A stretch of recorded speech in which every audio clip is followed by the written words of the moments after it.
what's happening this video is it does lean more esoteric. There's still a part of me that kind of believes that once you start becoming aware of what the reality is and how it works, and like the 3D level is just like the first step. So, in other words, like in my opinion, and I've heard other people say this before, people that become aware of marketing, public relations, propaganda, and how the human mind works, like, and how people are influenced and persuaded and conditioned. And some people say that is like a form of spiritual awareness because you're looking down at all the patterns and the working mechanisms that that consist of how things are transpiring or happening in your immediate physical realm. It's like you've learned the mechanics of human nature and how it works, and then so therefore, um, at this point, you're like a car mechanic, for example. You know, the majority of people don't know how to work on cars. And maybe to some extent, some people know some things. Like I'm one of those people. When it comes to cars, I can change out my radiator, I can change out my starter, my alternator, I can change out my spark plugs, I can change my oil, I can uh, do a few things. I can change out my water pump. I can, just the basics. Brakes, I can do that. Uh, so uh, so to some extent, I know how a vehicle works. The inner workings. I know how to, you know, keep an eye on things. That's another reason why I can predict bad things happening in the future with my vehicle, and I keep that in my awareness to stay ahead of the game, stay ahead of the atrophy. See, in my life, it's like the atrophy has always exceeded the amount of work that I can put in. Uh, the atrophy is already set at an accelerated rate that's beyond the amount of work that I can put in to maintain and control the atrophy or the falling away or the breaking up of things, right? So, um, that's the way it's always been. So, in other words, more bad things are more likely to happen quicker than good things. Things fall apart, things degenerate quicker than my ability as one man to keep up with the things outside of my control and circumstances. Now, other people would argue with that, and what's their solution? It's always, oh, well, work really hard at your job, or work really hard at, um, get your second job and just work really hard. If you start falling behind on stuff, sometimes that's just what you got to do. Sometimes you got to get out there and work that second job just to, until you get into the right spot. It's just on paper, it sounds logical. It sounds, oh, okay, yeah, yeah, work the second job to catch up. Duh. But in reality, that's not it's still not enough work or money. You know, the amount of money being produced is not going to cover that amount. No matter how hard you work, it's not going to, you know, uh, be enough work to be more than the amount of atrophy. So I'm constantly in a state of where most things are falling away. And now sometimes that may manifest in with time. So, for example, my truck may ultimately, don't want to speak it into reality, but my truck may break down and have some kind of issue that I can't repair, but I don't know that yet. because there's things I don't know, right? So I may not know that yet, and it is an old truck, and it's going to be a lot more repairs and wear and tear on it. So the amount of work I realistically can put into it, eventually that truck's going to go, it's going to break down, right? Can the amount of work I do cover the the the money? It's just basically boils down to, it's so stupid simple. It just means I need the money. I need the money to be able to be ahead of those things. And people have this fantasy idea in their head that if I go work at a warehouse somewhere and then like get a part-time job at night, like at McDonald's, you know, or some people say they claim they got 2 full-time jobs. I've always heard people say they got 2 full-time jobs, so 16 hours a day. So, and then you got to consider the amount of travel and work that you got to do. Now, of technically a full-time job could be considered full-time if it's 30 hours. So, but there are people that say that they work 2 full-time jobs, and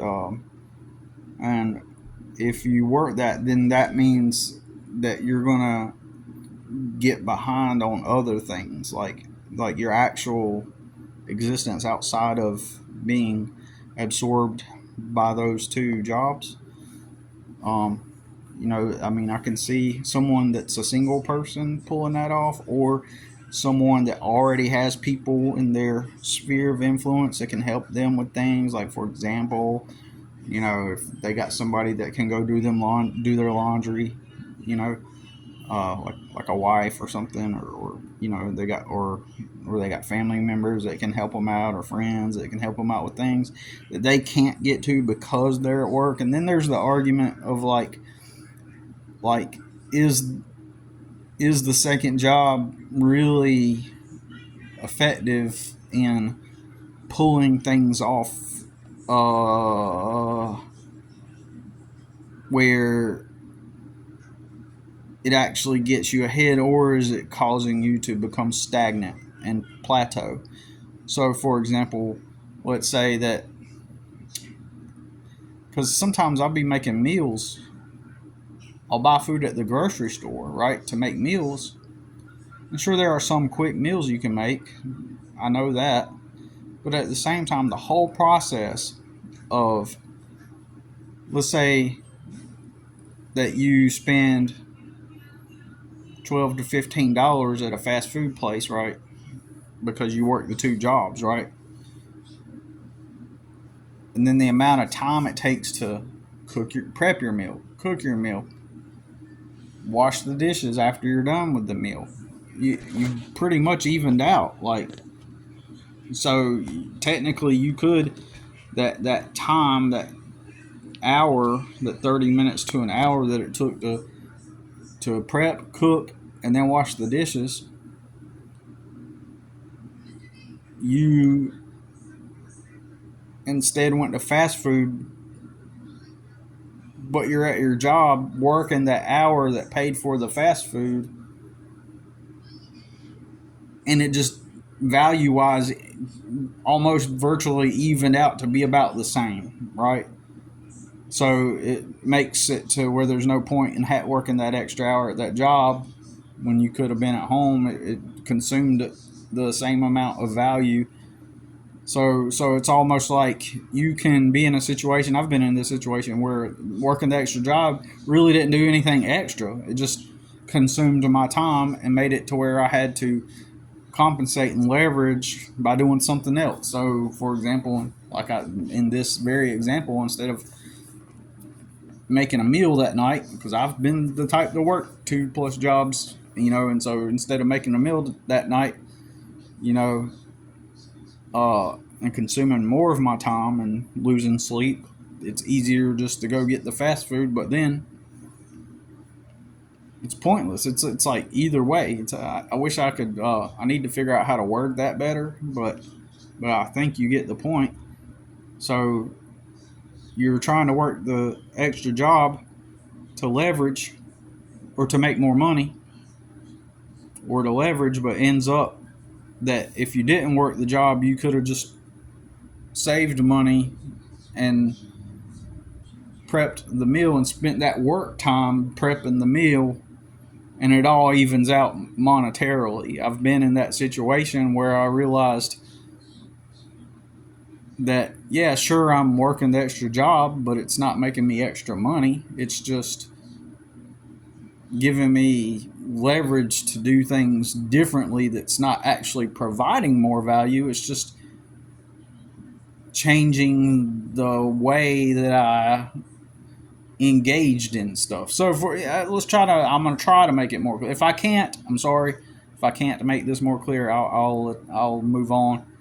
But let's say instead of getting that extra part-time job, I don't know, vacuuming a place at night for 2 hours. So now you've earned $20, or you've made 10, 20, yeah, you've made 2 hours. You make say that you make. Let's just say that you make $100 a week doing that job, and so you work Monday through Friday. It's just a couple hours, or whatever.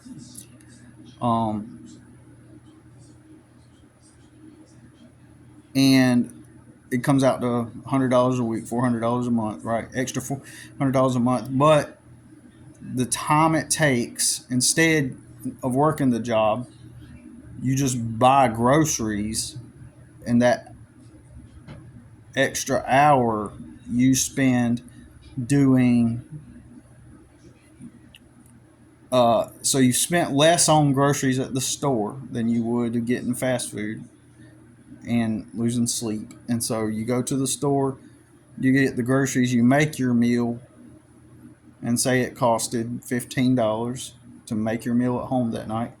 And then, okay, I'm not doing a great job at this, but I think you know my point, though. It evens out. It's like fruitless. You plateau. So it's better to just not get the job and stay at home and just prep the meals. In other words, is what I'm saying. Prep and cook the meal, because you can argue, well, after you get home, then you cook the meal. Like, well, you need sleep.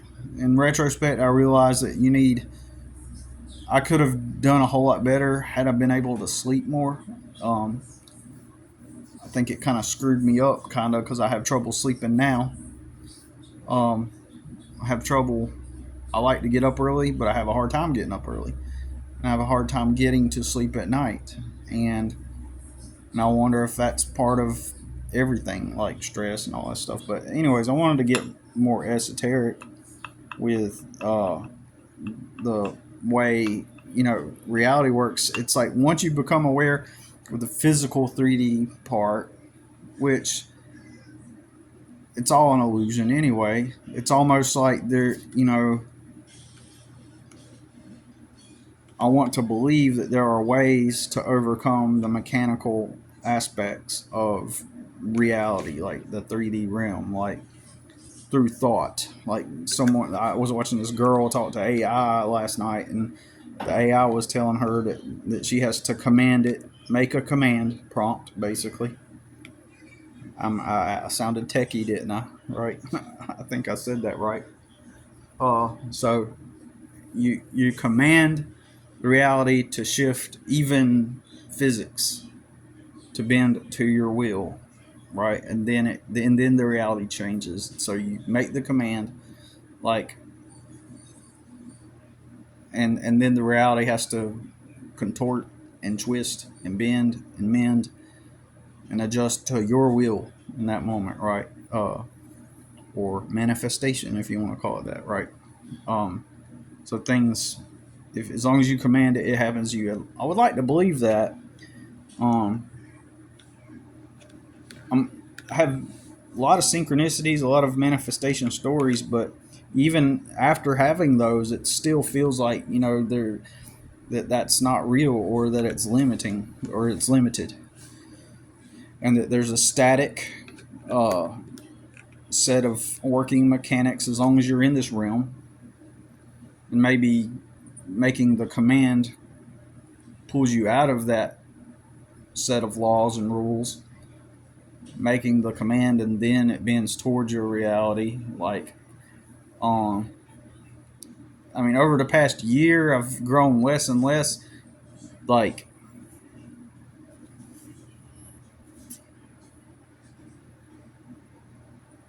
intrigued.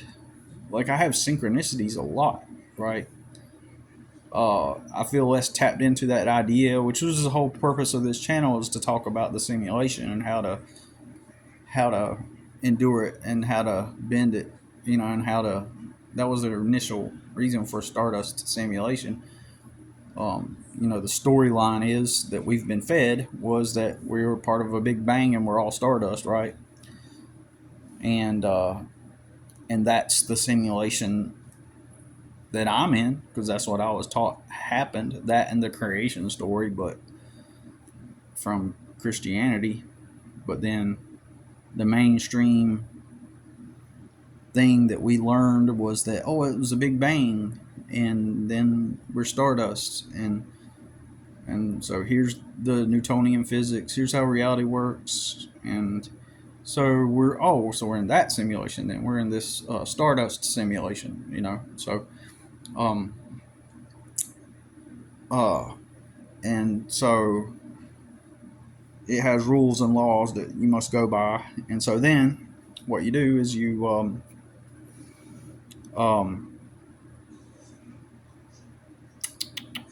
uh, figure out how to navigate it, right? And so this channel was about breaking free from those laws and barriers and rules, and this is stuff I've experimented with for a long time, right? Like, I will, like, imagine having, working on top of Walmart stores. I used to work on top of Walmart stores and travel the Southeast United States, and I would envision attracting a nickel, 5 cents nickels, and it got to the point where I was finding a nickel every day. Like, I would find at least one nickel a day because I put it in my mind to manifest it. Specifically nickels, and then I started to freak my coworker out because I would find nickels on top of the Walmart stores. Right, true story. And so things like that. There's been times where I shift in and out of believing, if you want to call it belief, but because that suggests it's a religion, and it's like, I don't know, but like, the more and more I have to be grounded into the 3D reality, like, the more I'm kind of turned off by esoteric type of stuff. And I don't even know if esoteric is the correct word, but spiritual, whatever, right? But I base it off of this idea off of this perception of holographic reality, right? Or digital reality, right? So I'm basing my perceptions off of scientific quantum physics, whatever, right? I'm basing it off of that, and but it still sometimes seems like in the long term vision of it, right? From on a timeline,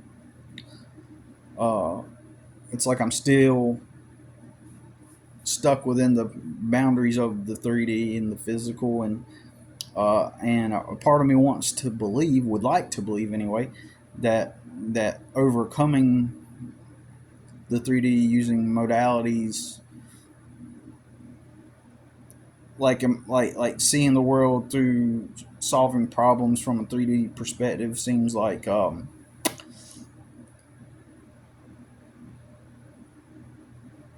do I say this, like unnecessary.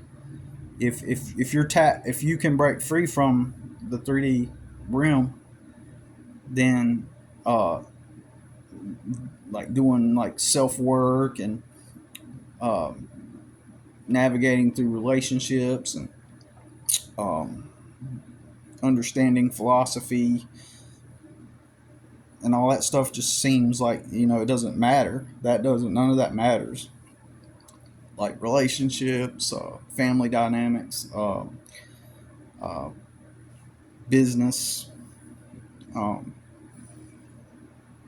like if you can break free from the 3D world and just manifest reality how you want, then there's no real need to try to resolve the other problems. If that makes sense, or try to navigate. Um, you know, if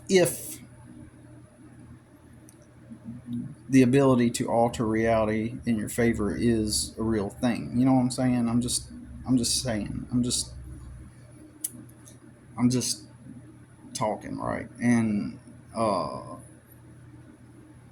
it wouldn't be necessary. In other words. Um, Because imagine a reality where you could just literally manifest something out of thin air. You say, watch this. And then all of a sudden you say, watch this metal sphere appear in my hand. And then all of a sudden it appears. And then watch my bank account go from $3 to 3 million. Whoa. You know, um, imagine a reality like that. Well, the assumption is if you can control, if this is a simulation, then you can control this reality and make those things happen. If you can tap into the ability to control everything, right? At that point, all you got to do is just attract a healthy relationship, right? Friendship, whatever, healthy business relationship.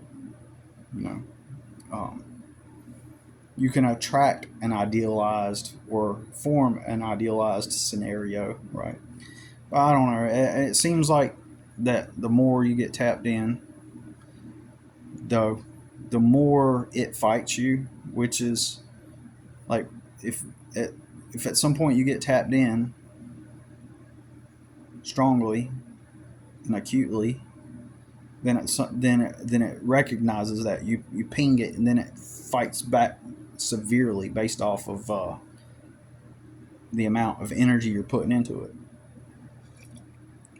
And then there's like non relative ripple effects of it. So, for example, let's say that your goal was to you see a fish in the water and you got you got your spear, and you throw it in the water and you hit the fish. Your objective was to, and the energy you were putting into what this was getting the food, was getting the fish. That was your goal. And so you throw the spear into the water. It hits the fish. Well, the spear hit the water, made some ripples. That's a that's a side effect of you're doing that. And then you pull the fish out of the water, it's flapping and it's causing more ripples. And let's say that tiny ripple, moves through the water, and at the edge of the pond, a little ripple moves a little stick, and the stick falls into the water, right? At that point. Okay, so the stick falling into the water was not relative to what you were attempting to achieve, but it is a notable side effect of something that you did. And so it seems like that it's similar in like if you put in a lot of energy, like so back in 2013, I was really like going through some internal shifts and changes. I even started to grow my hair out long, but I had some trauma because that was when I was being attacked and taken to court. I had custody of my son, and then I was being attacked. There were some maneuvers made. My attorney disappears. Her office was just empty. Her phone number did not work anymore. She just disappeared. They threw my case out. And all this was a result of people concocting things behind the scenes, in my opinion, also along with my son's mom. I think that the guy she was with and she and some attorneys, they all conspired to get custody, because at the time that dude made a lot of money. He worked with the government and stuff, right? He worked inside the government. The fact that she would meet that guy, in my opinion, is a result of me assuming that I'm putting energy into becoming aware, and I'm beginning to shift reality and becoming aware of this shift, right? Um, the reality attacked by presenting her with a guy that had a lot of money and then leveraging them to conspire with the courts and so to covertly make maneuvers behind the scenes to get my case thrown out. And next thing you know, I'm losing custody, and my attorney's disappeared. And suddenly his mom, who never worked or never did anything productive in society, is with a high ranking government employee that has top secret security clearance. So you notice the extreme there? That's really extreme. It's a result of me putting so much energy and becoming aware and awake. It needed to attack me, so that it went hard. So then it attacks me to prevent me from succeeding on the earthly plane, because the more I succeed, the more ability I have to become aware, which will make others aware. So it needs people trapped. The dark reality, the not nilk, right? And so, and that's because during that time I was becoming highly aware of stuff. And so, but another non-related, like the ripple hitting the stick, right, on a frequency plane, the reality, there's this contrast of energy that you'll notice, right? That is a side effect, unrelated, but it's a side effect of energetically of the energy you're putting out. So here I am in the apartment I lived in, and across from me in the apartment directly across, when you open the door, that door in the apartment across from me, there's a dude. He's married to a girl.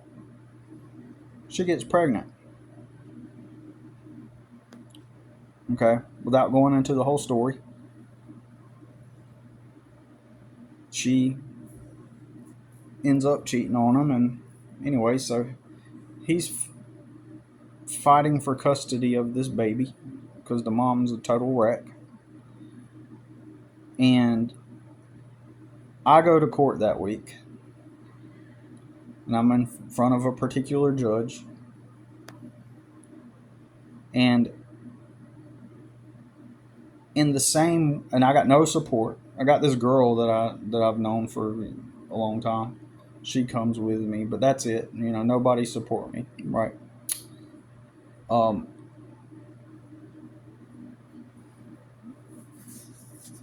And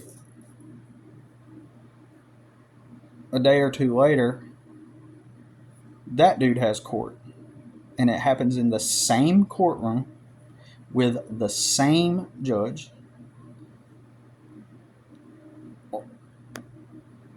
Also, let me go back and mention real quick, one of that attorney that attacked me that day, that was on my son's mom's side, she ended up getting disbarred for corruption. And if you go on her Facebook page, it's pictures of her and that judge, all on her business Facebook account. It's her and pictures of that judge, because they do adoptions at the family court, and it's her and specifically that judge plastered all over her social media.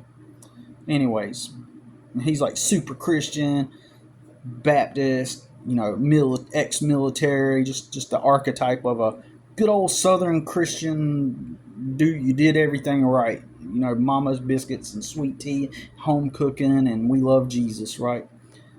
Well, he's that type of person. Like, that's where he comes from, right? That environment, that background, military, just like total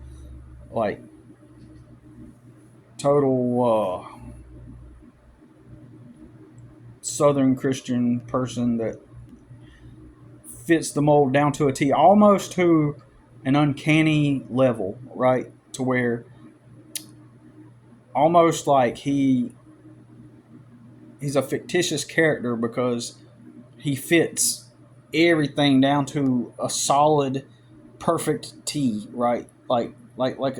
Everything's kind of exaggerated or hyperbolic to some extent. It's like Christian, down home, Southern, grew up, Mama's biscuits, sweet tea, Jesus, Bible, military, now the judge, which so you know, like it's almost hyperbolic. Anyways, that lady attorney got disbarred. That was where he's plastered all over her Facebook page, and I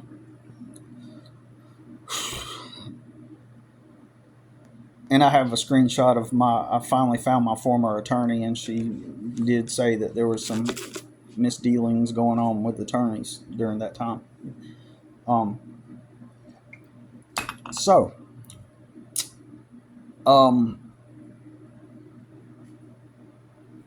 getting back to the story, I went to this court and there was no one there for me, and I lose custody.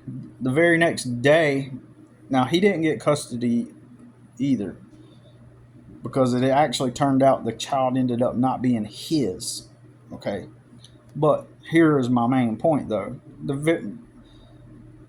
The next day, or that same week, a day or two later, I'm in the same courtroom for his court thing.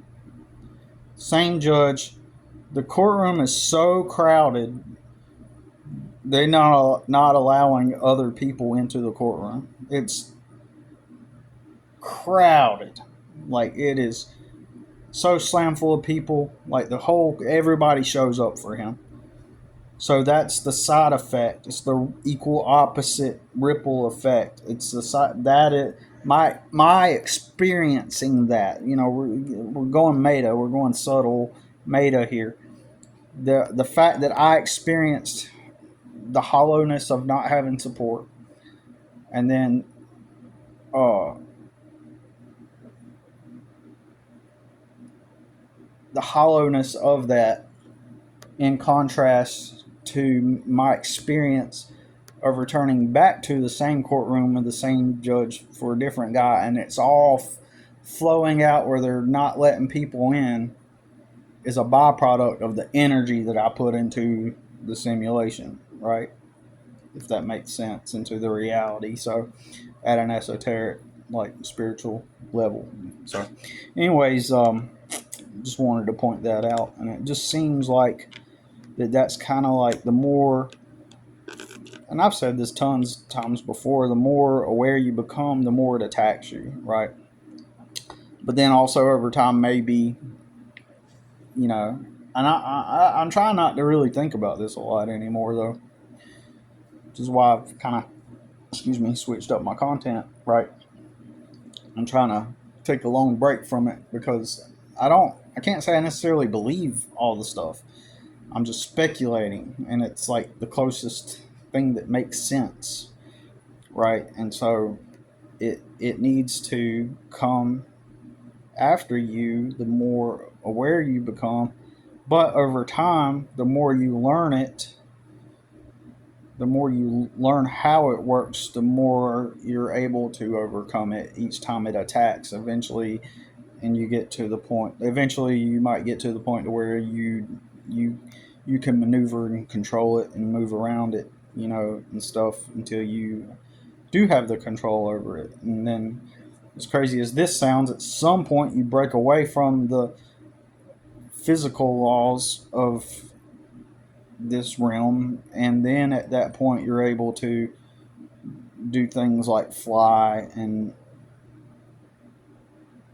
materialize things out of nothing, like, once you've kind of transitioned out of that experience. So just, which is basically what Post Nostalgos is talking about. Like, Jesus was teaching his dummy followers, that how to become perfect, basically. And but what did Jesus do? He flew. He walked through walls. He teleported. So that's an example of what I'm talking about. He like achieved that level of ability, right? Of course, the downside of that, you might get killed, but I don't know. Well, actually, he did that after he got killed, so maybe maybe they gotta kill you first. Free? No, I don't know. I mean, I mean, thinking of it from a physics level, from a philosophy, physics level. Anyways, that's my thoughts on it. Gotta get going.